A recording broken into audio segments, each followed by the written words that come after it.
तो सोमवार का वो दिन होगा जब श्रीलंका दौरे पर भारत की युवा टीम रवाना होगी और इस दौरे पर सबकी होगी नजरें। वो चाहे हम भारतीय टीम के नए कोच राहुल द्रविड़ की बात करें या भारतीय टीम के नए कप्तान शिखर धवन की बात करें या उन खिलाड़ियों की बात करें जो पहली बार किसी विदेशी दौरे पर जाएंगे और भारतीय टीम की जर्सी पहने हुए नजर आएंगे। नमस्कार, आप देख रहे हैं हमारी ये खास पेशकश और मैं हूं राजीव मिश्रा। 5 बड़ी बातें श्रीलंका दौरे से जुड़ी आपको बता देते हैं और ये 5 बातें इस बात की तरफ आपको लेके जाएंगी कि श्रीलंका दौरा भारतीय क्रिकेट के लिए क्या कुछ अहमियत रखता है, क्योंकि ये वो दौरा है जो इंग्लैंड दौरे के बिल्कुल बीच में हो रहा है। साउथहैम्पटन में भारतीय टीम वर्ल्ड टेस्ट चैंपियनशिप का फाइनल हार चुकी है। फैंस बहुत निराश हैं और इस लिहाज से ये दौरा बहुत मायने रखता है, क्योंकि इस दौरे पर भारत के कई युवा खिलाड़ियों पर सिलेक्टर्स की नजर होगी। खासतौर से अगर हम ओपनर्स की बात करें, जिस तरह का प्रदर्शन शुभमन गिल का रहा है इंग्लैंड में, जिस तरह से बल्लेबाजी रोहित शर्मा ने की, यह है तो T20 और वनडे की सीरीज, लेकिन टेस्ट क्रिकेट के लिए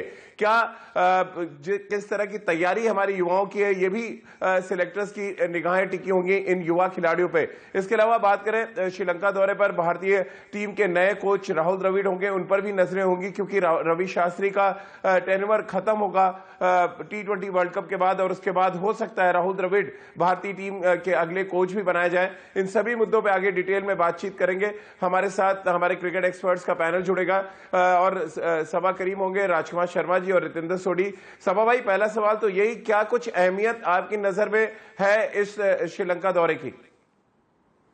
राजीव, इस दौरे की अहमियत मुझे लगता है कि जो आने वाले समय में T20 विश्व कप होने वाला है, में अगर कोई जगह बनती है तो फिर यहाँ पे जो प्लेयर अच्छा परफॉर्म करेंगे उनको जगह मिल सकती है T20 वर्ल्ड कप के लिए। यहाँ पर मुझे लगता नहीं है ये जो दौरा है ये डिसाइड करेगा कि आने वाले समय में टेस्ट स्क्वाड में कौन खिलाड़ी जाएगा यहाँ से। तो ऐसे भी आपका टेस्ट स्क्वाड बहुत ज़्यादा बड़ा है इस समय। आपके पास कई सारे प्लेयर्स जो हैं, जो ओपनर्स हैं, जो रिजर्व में इस समय मयंक अग्रवाल हैं, KL राहुल मौजूद हैं। ना जल्दी मुझे लगता नहीं है कि इन प्लेयर्स के ऊपर रेड बॉल क्रिकेट में एंट्री के लिए ध्यान दिया जाएगा। इस समय जो फोकस है इस टीम का वो यही होगा कि यहाँ पर जो अच्छा प्रदर्शन करता है उसको आने वाले समय में हो सकता है कि विश्व कप T20 की जो टीम बनेगी भारत की, उसमें मौका मिल सकता है।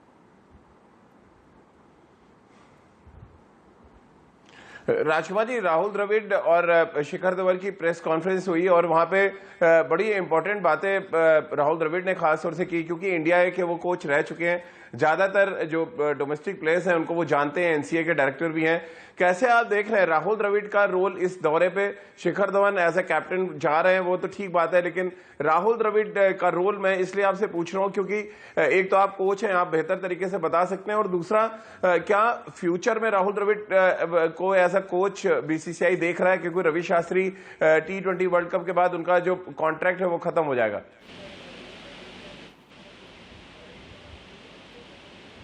बिल्कुल राजीव, बहुत इंपॉर्टेंट है राहुल द्रविड़ का रोल इस टूर पे, क्योंकि एक तो वो NCA में इन सभी प्लेयर्स के साथ वर्क कर रहे हैं। जूनियर क्रिकेट अंडर 19 में वो संभाल रहे हैं भारतीय जूनियर्स को। तो यहाँ पर एक नया रोल है राहुल द्रविड़ के लिए और बहुत इंपॉर्टेंट होगा ये रोल, क्योंकि आप देखें आगे आने वाले समय में एक समय ऐसा आ सकता है कि जब BCCI देखे कि राहुल द्रविड़ को सीनियर टीम का भी कोच बनाया जाए, और मुझे लगता है वो प्रबल दावेदार होंगे, क्योंकि वो जूनियर को काफ़ी दिनों से ग्रूम कर रहे हैं, साथ साथ इंडिया A के भी कोच हैं वो।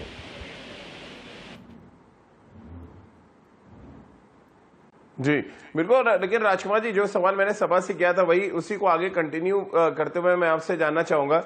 है ये T20 और वनडे सीरीज, लेकिन इस सीरीज में क्या कुछ ऐसे खिलाड़ी हैं जो टेस्ट टीम में भी दस्तक दे सकते हैं? मिसाल के तौर पर पृथ्वी शॉ की हम बात कर लें, इसके अलावा हार्दिक पांड्या एक और खिलाड़ी जिनकी गेंदबाजी पे भी नजर होगी, क्योंकि एक सीमा ऑलराउंडर की तलाश है और विराट ने बार बार जिक्र किया है। क्या इन खिलाड़ियों के प्रदर्शन में नजर होगी और क्या एक रास्ता खुल सकता है यहां से टेस्ट क्रिकेट में जाने का पृथ्वी शॉ, हार्दिक पांड्या जैसे खिलाड़ियों के लिए? बिल्कुल राजीव, एक बहुत अच्छा मौका है इन लोगों को अपने जगह पक्की करने की टेस्ट क्रिकेट में, क्योंकि मुझे लगता है कि इस हार के बाद शायद भारतीय टीम में, सीनियर टीम में भी, टेस्ट टीम में कुछ चेंजेस हो सकते हैं। तो कहीं ना कहीं अगर ये अच्छा प्रदर्शन करते हैं ये प्लेयर, और साथ साथ इनके मैं कहूँगा भुवनेश कुमार भी, अगर ये 3-4 प्लेयर अच्छा प्रदर्शन करते हैं तो ज़रूर ये टेस्ट टीम में आने के प्रबल दावेदार होंगे। और हार्दिक पांड्या तो मुझे लग रहा है कि बहुत ही प्रबल दावेदार होंगे, क्योंकि भारतीय टीम को एक ऑलराउंडर की सख्त ज़रूरत है इस समय। रितेंद्र सोडी भी हमारे साथ इस चर्चा में शामिल हो रहे हैं। रितेंद्र, एक तो राहुल द्रविड़ का स्टेटमेंट जहन में आता है जो उन्होंने कुछ दिन पहले दिया था कि जब भी किसी दौरे पे कोई यंगस्टर जाता है तो उसको मौका देना बहुत जरूरी हो जाता है।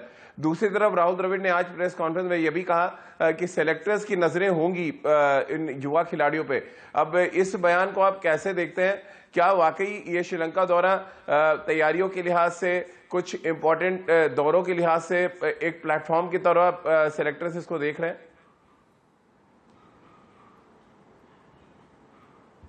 जी हाँ, बिल्कुल राजीव, बहुत इंपॉर्टेंट दौरा है और अक्सर ऐसा होता नहीं है जब एक आपकी टीम, भारतीय टीम और टूर कर रही है और साथ ही एक टूर शुरू हो जाता है जो श्रीलंका का होने वाला है।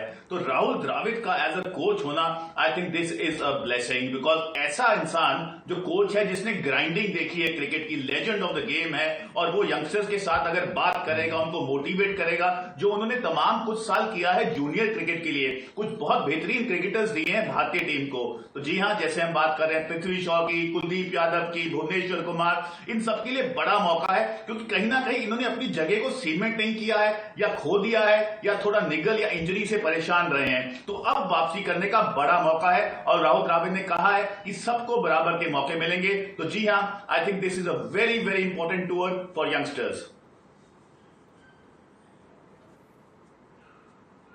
समा, काफी पहले अगर हम जाएं तो टोरंटो में जब भारतीय टीम सहारा कप खेल रही थी, उसी समय कॉमनवेल्थ गेम्स खेलने के लिए एक अलग टीम भेजी गई थी।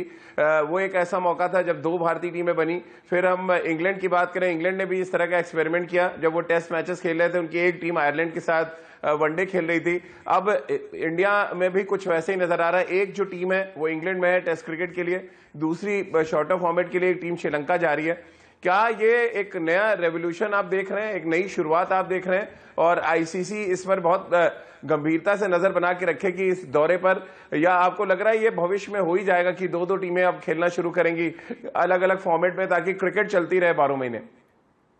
हाँ राजीव, यहाँ पर तो मुझे लगता है कि भारत को इस तरह से करना पड़ा है क्योंकि वो फोर्स हुए हैं ये पैंडेमिक की वजह से। पर अन्य देश इसके पहले ही इस प्रकार की शुरुआत वो कर चुके थे और वो उन लोगों के लिए इसलिए पॉसिबल था कि उन्होंने सेपरेट कर दिया था व्हाइट बॉल क्रिकेट को और रेड बॉल क्रिकेट को। अब अगर आप इंग्लैंड का देख लें तो उनके पास T20 के अलग प्रकार के क्रिकेटर्स हैं और टेस्ट मैच के लिए अलग प्रकार के क्रिकेटर्स हैं। तो मुझे लगता है यहाँ पर ये मजबूर करना पड़ा है बीसीसीआई को इस तरह का डिसीजन लेने के लिए। पर आपने सही कहा कि आने वाले समय में ये एक स्ट्रॉन्ग पॉसिबिलिटी है कि अलग व्हाइट बॉल स्पेशलिस्ट प्लेयर्स बनाए जाएं या फिर टेस्ट क्रिकेट के लिए अलग अलग प्रकार के रेड बॉल स्पेशलिस्ट प्लेयर्स हों, क्योंकि जिस प्रकार से ये कोविड-19 की वजह से मैचेस हो रहे हैं, मैचेस अब रुक नहीं सकते हैं। मुझे लगता है कि बहुत ही अच्छी अपॉर्चुनिटी है यहाँ पर राहुल द्रविड़ के लिए और बीसीसीआई के लिए और सिलेक्टर्स के लिए इस बारे में ध्यान देना और उस प्रकार से प्लेयर्स को देखना। इसमें इनमें से कौन ऐसा प्लेयर है जिसको हम लोग व्हाइट बॉल क्रिकेट के लिए इस्तेमाल कर सकते हैं और कौन ऐसा प्लेयर है जो मल्टी फॉर्मेट में खेल सकता है। तो इस प्रकार के डिस्कशंस जरूर होने चाहिए और इससे इन डिस्कशन में सबसे पहली पहल जो अगर होनी चाहिए तो वो है राहुल द्रविड़।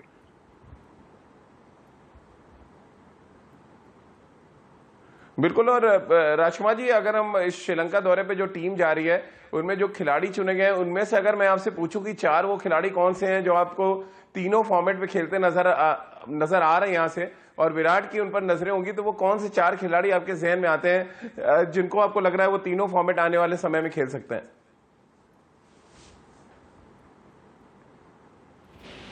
देखिए, सबसे पहले तो मैं कहूँगा हार्दिक पांड्या। राजीव, उनका बहुत अच्छा चांस है अगर यहाँ पे अच्छा परफॉर्म करते हैं तो सभी जानते हैं वो T20 और वनडे में तो शानदार खिलाड़ी हैं ही, और टेस्ट क्रिकेट में भी भारत को एक ऑलराउंडर की ज़रूरत है। तो हार्दिक पांड्या एक प्रबल दावेदार होंगे इस स्लॉट के, और साथ साथ पृथ्वी शॉ एक अच्छे यंगस्टर हैं और जिस तरह की फॉर्म उन्होंने दिखाई है तो मुझे लगता है कि उनके भी बहुत अच्छे चांस हैं।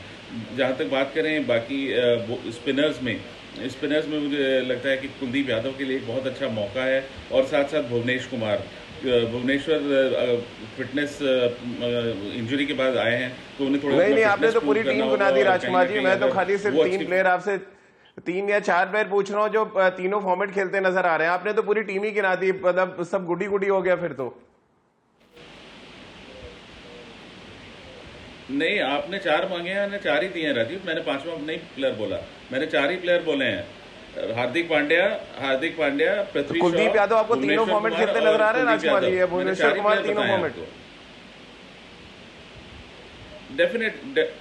डेफिनेटली नहीं तो कुलदीप यादव आपको लग रहा है जिनकी टीम में भी जगह नहीं है वो तीनों फॉर्मेट खेलेंगे? चलिए रितेंद्र जी, रितेंद्र भी हमारे साथ है। रितेंद्र, आप सहमत हैं राजकुमार जी से? जो 4 खिलाड़ी उन्होंने नाम लिए और कह रहे हैं कि तीनों फॉर्मेट खेलेंगे। जी हाँ राजीव, मुझे लगता है हार्दिक पांड्या अगर अपना पॉइंट प्रूव करते हैं, उनमें क्षमता है कि वो तीनों फॉर्मेट खेल सकते हैं, लेकिन उनको बॉलिंग करनी होगी अगर वो टेस्ट क्रिकेट रेगुलर खेलना चाहते हैं। और यहाँ पे पृथ्वी शॉ के लिए बहुत इंपॉर्टेंट टूर है। टेस्ट क्रिकेट में बहुत निराश किया, अगर हम पिछले टूर्स की बात करते हैं एक्सपोज हुए, लेकिन अब उन्होंने काम किया अपनी टेक्निक पे, तो अगर वो अच्छा करते हैं श्रीलंका में उनके लिए बड़ा मौका है। और भुवनेश्वर कुमार हम सब जानते हैं, प्रूवन मैच विनर, लेकिन कहीं ना कहीं अपना रास्ता खोया है, तो उनके लिए बड़ा मौका है। वो तीनों फॉर्मेट खेल सकते हैं अगर अपनी फिटनेस को बरकरार रखते हैं। तो जी हाँ, ये मौके हैं वापसी करने के लिए और ये मौके अपनी जगह को दोबारा सीमेंट करने के लिए। तो बहुत इंपॉर्टेंट टूर है और सबसे अच्छी बात है कि राहुल द्रविड़ अब मेन स्ट्रीम इंडियन टीम के कोच बन गए हैं। हो सकता है आने वाले समय में फिर दोबारा मेन टीम के कोच बने जब रवि शास्त्री जी का कॉन्ट्रैक्ट खत्म होगा। तो जी हाँ, all seems well for team India. चलिए, राजकुमार जी और रितेंद्र ने तो अपने बता दिए खिलाड़ी की तीनों फॉर्मेट कौन से खेल सकते हैं। लेकिन शिखर धवन का नाम कोई नहीं ले रहा है सभा। आपको नहीं लग रहा है शिखर धवन भी अभी भी क्रिकेट बाकी है, तीनों फॉर्मेट में उनकी वापसी हो सकती है? शॉर्टर फॉर्मेट तो वो खेलते रहते हैं टेस्ट क्रिकेट में, क्योंकि जिस तरह से गिल का प्रदर्शन रहा है, जिस तरह से रोहित नहीं चले, ऑप्शन एक शिखर धवन भी एक ऑप्शन हो सकते हैं तीनों फॉर्मेट के लिए।